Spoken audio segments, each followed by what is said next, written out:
So our next speaker today is going to be James Herman. I will also be staying with you with this lovely gentleman for his interview. Hello, James. How are you today? Hi, I'm good. Can you hear me? Yes, I can hear you just fine. James is a very important part of the support system for CUSW members who are injured in the workplace. Through his efforts, we're able to successfully navigate WSIB and return to work issues. Hi, James. Okay. So I'm just going to get a little bit more organized with my interview questions here. So did you want to start with anything, James, or do you want to get right to it? Yeah, just a little bit. We're going to be dealing for the next half hour with COVID-19 claims. There have been a number of people that contact COVID-19 within CUSW, and sometimes people are sent home for various reasons. So we're going to discuss all the issues and how it's evolved. If you spoke to me last spring about COVID-19 and I explained what the WSIB was doing in Ontario, I was wrong for what they're doing now. So it would probably help if you listen again. The board says, while the nature of some people's work may put them in greater risk of contacting the virus, that's fine, but we still have to prove that you had a disease, a workplace disease that you actually probably at least caught at work. Okay, go ahead, Shannon. So our first question of the day is, if someone contacts COVID-19 at work, should they report it to their employer? Absolutely. All claims need to be reported to the employer. We also highly recommend that the health and safety reps work with the members so that the members report to them at the same time, so that we can help them and the employer get through these claims in a good way. If you have a diagnosis, you should tell your employer immediately. They have to put it in a form. You'll have to do some work as well, putting in a form. The health and safety rep can help you with that. If you're exposed while at work, but you don't have any symptoms, get tested. You can fill out a report of exposure, same as you would do, for example, if you were exposed to asbestos or some other chemical or whatever. So an exposure report, an incident report, can be filled out for COVID-19 as well, even if you're not putting in a claim because you have no symptoms and you have not been diagnosed with COVID-19. Okay, if you're not sure what to do, put in a claim. Board can say yes or no, but put in a claim. That's if you don't put in a claim, you're not going to have a claim. Period. Shannon? Yep. All right. Now, if the employer were to tell you not to report, how would you deal with that? Well, first of all, it's against the law on any claim, any injury, any exposure, any workplace, whatever, anything that happens at work. It's against the law for the employer not to fill out the Form 7, what we call the Form 7, report the injury to the WSIB. You also should go to your doctor, though, right away. And your doctor should send in a form to the board saying that he or she believes that happened because of your contact at work. You can send in a claim whether or not you have symptoms, but the most important thing to get a claim allowed would be to know that you actually have COVID-19. So getting tested becomes the first thing. The other thing is that if your employer is really being nasty about these things, and some employers are being, and throughout the province, If that's the case, then get your CUSW health and safety rep. Go talk to the employer. If they won't, Shannon or myself or somebody else on the health and safety committee can help the health and safety reps, and we can get the claim report.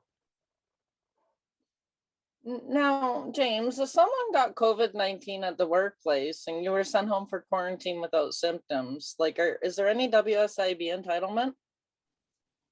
If you get COVID-19 at the workplace and you are sent home without symptoms, you're still entitled. Okay.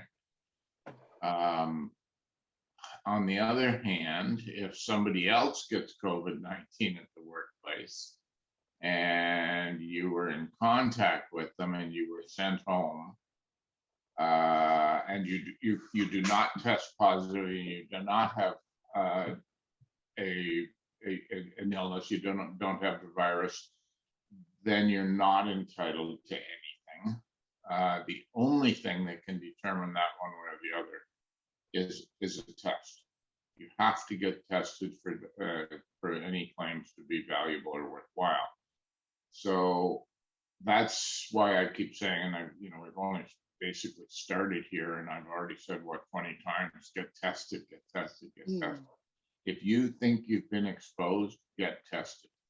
It's really, really important, because if you're sent home for, forget what Hydro One's calling it, but some different employers have different names for it. If you're sent home basically to see if you might have COVID-19 because you might have been, because you were exposed to somebody who has it, you're not entitled to anything because you don't have any injury personally yourself. The only way you can prove that you have had what we call an injury is to get tested. And it's really, really important. The WSIB does not cover people who are quarantined. Okay. Now, what to do if you get sent home for a contact and don't have it? Like, who do you contact from the union then? I would tell your health and safety rep that and contact your steward and see what can be done, A, under the contract, and B, what the individual employers are doing in that store. So I know Hydro One sent a lot of people home without pay last year. At one point, am I correct in that, Shannon? I think that's they did, but then they've switched it now that you are sent home with pay. But there's other employers through CUS that are not. Exactly. So each employer does it their own silly way, and there's no standard here, and that's a big problem. So contact your union steward, see what's happening with your employer, contact your health and safety rep first to see if they're going to pay you. Because if they're going to pay you, that's great. You're paid, you go home, you have a little mini isolated vacation. You go for a walk in the woods alone or whatever. But you come back to work and you haven't lost any money. But if your employer is not paying you, then perhaps there are other means under the individual contracts with different employers. So contact your steward about the contract and your health and safety rep about the COVID-19 and the exposure itself and what your employer is doing about it. So if you are a health and safety rep, which most people listening in on this will be, please find out what your employer is doing if they're sending people home for COVID-19. Now, if I were to happen to contract COVID-19 in the workplace, what is your path forward at that point in time? If you test positive for COVID-19, yeah, who do you contact? Contact your CUSW health and safety rep, and then report the results to the employer. You will, in all likelihood, be sent home or told to stay home, one or the other. But you're entitled to WSIB. The employer has to put in a report of injury at work. If they do not, even if it was community spread, if you've reported it to your employer and you think it came from work, the employer has to put it in. It's not the employer's job to decide who's got a claim and who's not. And I repeat that this is really, really important because some of the employers there seem to think it's their job. It is not the employer's job in any province in Canada to decide who has a claim for workplace injury and who does not. That is the board's decision, and we can appeal board decisions. So make sure that your employer reports. If they don't, your health and safety rep should deal with that too. Now, how does WSIB determine if claims are allowed? Okay, so the way they put it's a little simpler than what I'm going to say, because I'm going to talk to you about what they actually practice a little bit rather than just what they say. So they claim that, you know, if you contacted it because of work, but the fact is that how are you going to know that in the environment we're in right now in most places in Ontario? How are you going to know whether you got it at the grocery store or at work? Because you probably were reasonably close to somebody if you got COVID-19 at either one or the other, but not necessarily both, and not necessarily at work. So the board needs to figure out whether you had contact at work. It's easy if the person you were working beside for the last 6 months is in the hospital with COVID-19. Very simple, your claim's allowed. Once they have proof of that. The problem is that you have to be able to prove that, not that it absolutely happened at work. You don't need to prove that, but you do need to prove that there is a reasonable chance that it happened at work. So they're basically somebody else at work has to have COVID-19. Somebody else you work closely with has to have COVID-19. And what the board will do with that information is then they'll decide whether it was likely that it happened, at least in part because of work.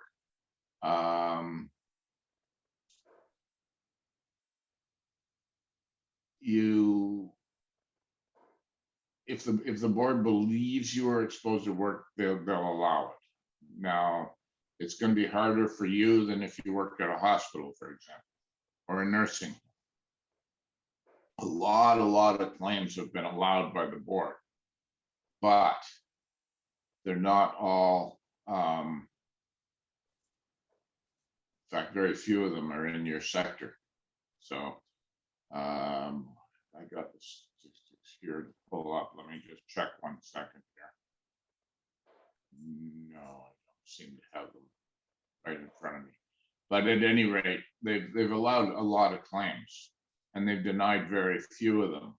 My suspicion is that employers are saying, well, you probably got it in the community, and people aren't reporting claims, because we know that a lot more people have claims than have COVID-19 than have put in claims.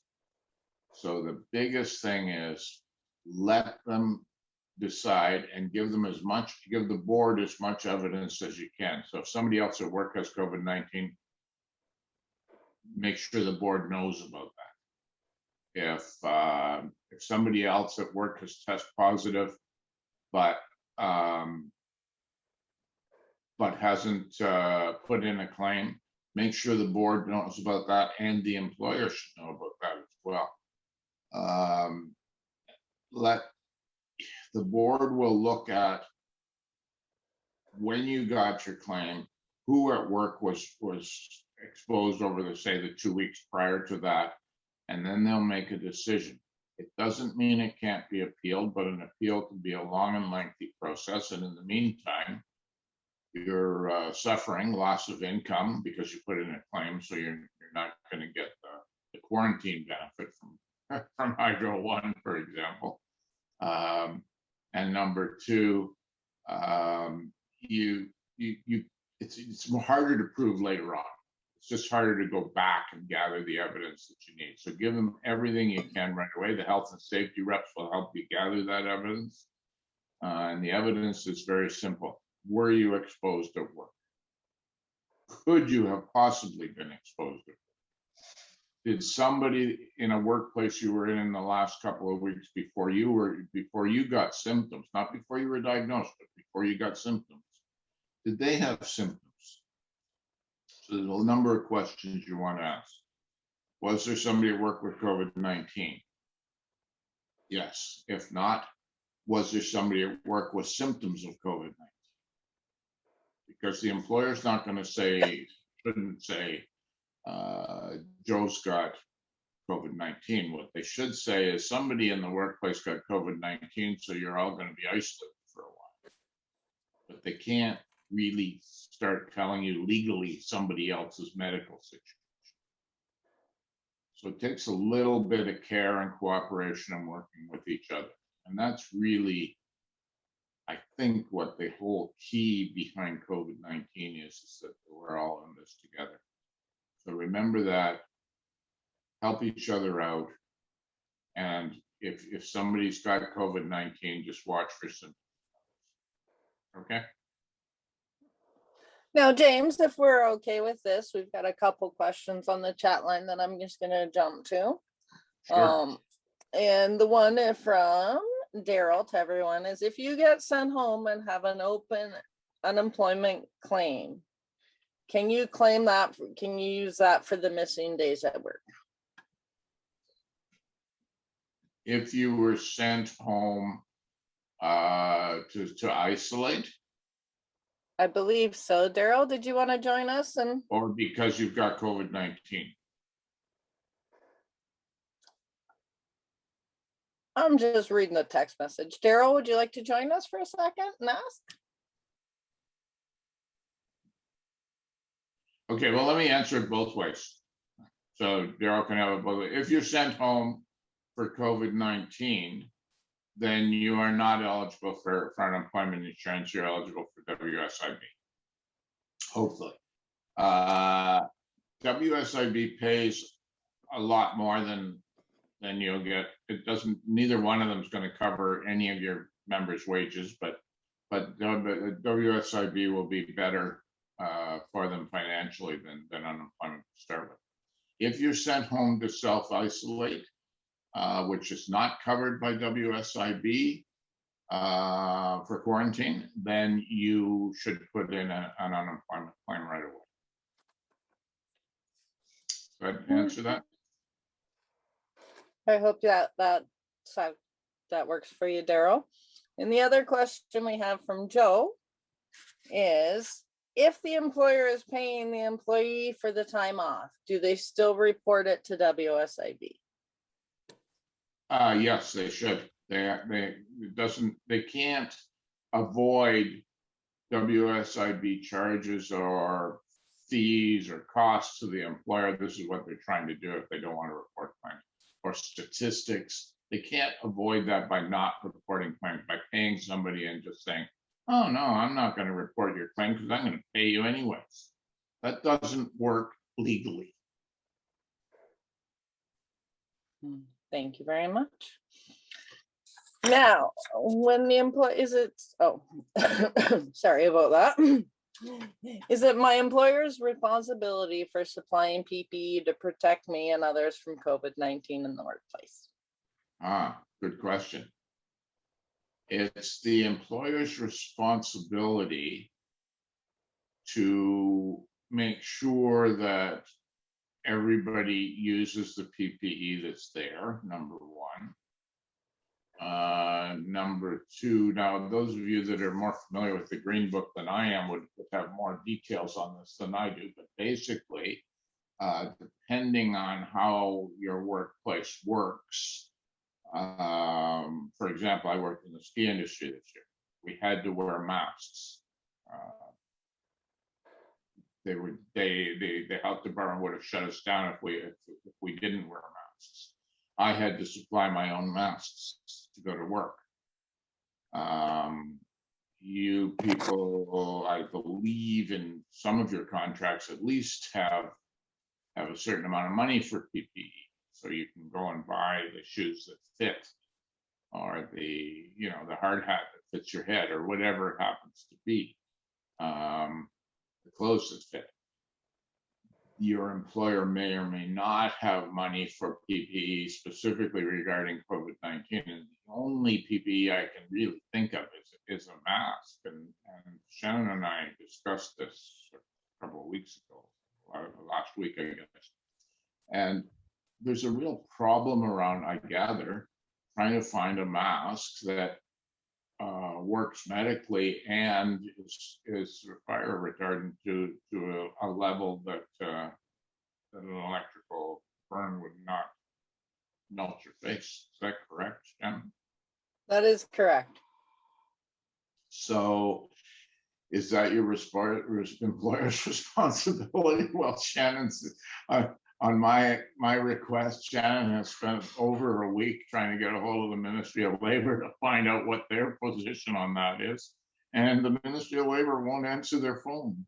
It's pretty. No, the Ministry of Labor directed me to an IHSA hotline that's apparently sector specific to us.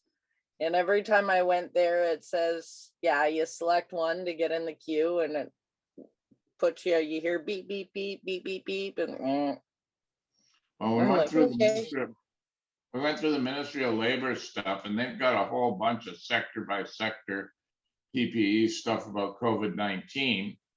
And so I searched and searched and searched for the power sector, and I went over it again because I thought I must have missed something.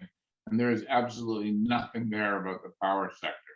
It's funny, when the provincial government owns a large chunk of that sector, for them not to be concerned at all about you folks. oh, I know. Well, I guess, it's still new. They're working through it. It'll all be out there soon. And it's only been a year so far to think that maybe people that work for you should be important. Well, the problem is things have changed so many times in just this year alone. Like even as a health and safety rep who's very involved in a lot of the research, I can't keep up either. It's difficult right now. No, it's true that you have to stay on top of it, and there's nothing wrong with changing things, but there has been nothing that's published in the ministry's stuff on COVID-19, and there is lots on some of the other sectors. Yeah, I seen the construction, the medical field, there's all sorts of fields, but yeah, nothing on our specific field. Now, does the employer have to have a safety plan related for COVID-19?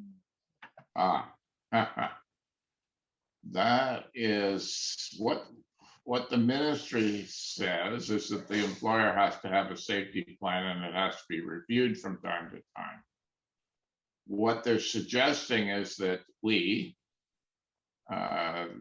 use this opportunity to review the plan, and specifically because we need to review it around COVID-19. So there's several ways of doing that. There's obviously negotiations, which would take a long time and only come up at particular times, and you might have to wait a year or two depending on your contract. But the health and safety reps in the individual workplaces are supposed to be looking at, with the employer, are supposed to be looking at health and safety every single day that you go to work. So there's no reason that you can't take a look at the plan and say, look, how are we going to deal with our health and safety around COVID-19 and relate it to the plan that we have, or change the plan to include it. That's the best way I would suggest. All the ministry does is suggest that you use COVID-19 as an opportunity to review the plan.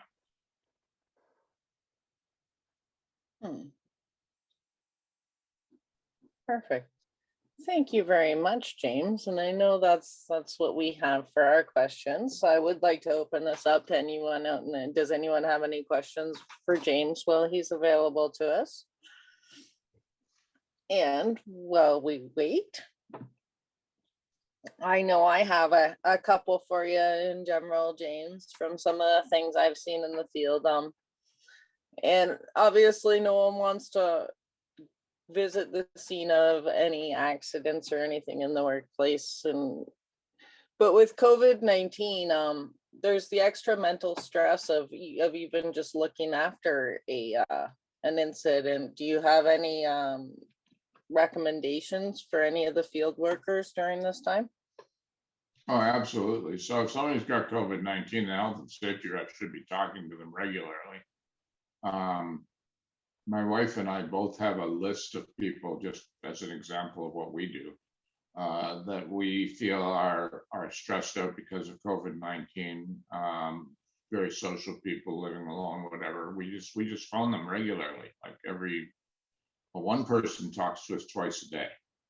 They seem to need to do that. Other people talk to us once or twice a week, but we talk to people that we think might be under stress. And these are people that don't have COVID-19. So if you have COVID-19, the stress, potential stress, and probably real stress increases immeasurably almost right away. So contact them, talk to them. If they're in the hospital, talk to their families. Their families are under an incredible amount of stress too. And for God's sake, let them know about the support that CUSW has for people, both from the health and safety perspective and from the general perspective for both them and their families. And I believe there's something coming up in this conference about that. But make sure that people are aware of who to phone to get some kind of help. Stress can be dealt with, but you need to feel supported. Very nice. Did we have any other questions out there?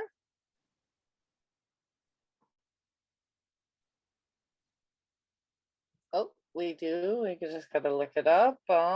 We have Lee. Shannon, if I can Yes? interrupt, you can do that. But one more thing on stress. If the stress is related to COVID-19 and your claim's allowed, and you go to a professional for help, a psychiatrist, a psychologist, we can probably put in a stress claim as well to the WSIB, particularly if the stress lasts longer than the COVID-19. Oh, and then we have a question from Lee.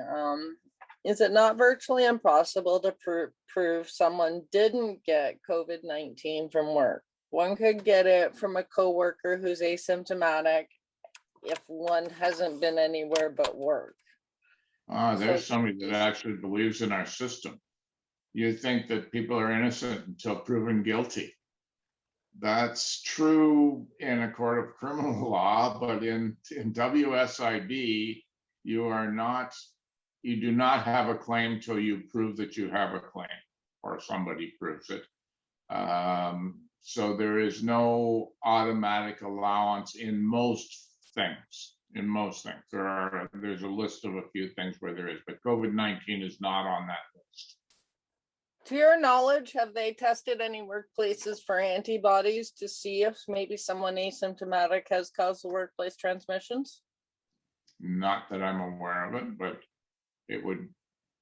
They've done a very, very little bit of contact tracing in Ontario. There hasn't been a whole lot of it. So that seems to be like another step beyond that. So I doubt it, but I don't know.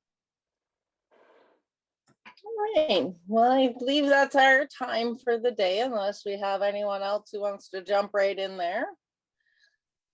And I'll be at the break. I'll be in the lounge. So if anybody thinks of a question, please don't let it go and think, oh, I'll phone them next week, and then forget what your question is.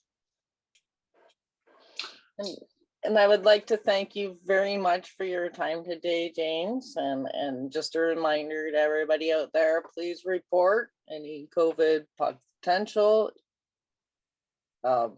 contacts to the workplace in WSIB. And at this time, and thank you very much for contributing your wisdom and insights in the online health and alliance courses, and as much as you've done for CUSW as you have, James. It's greatly appreciated from all of us.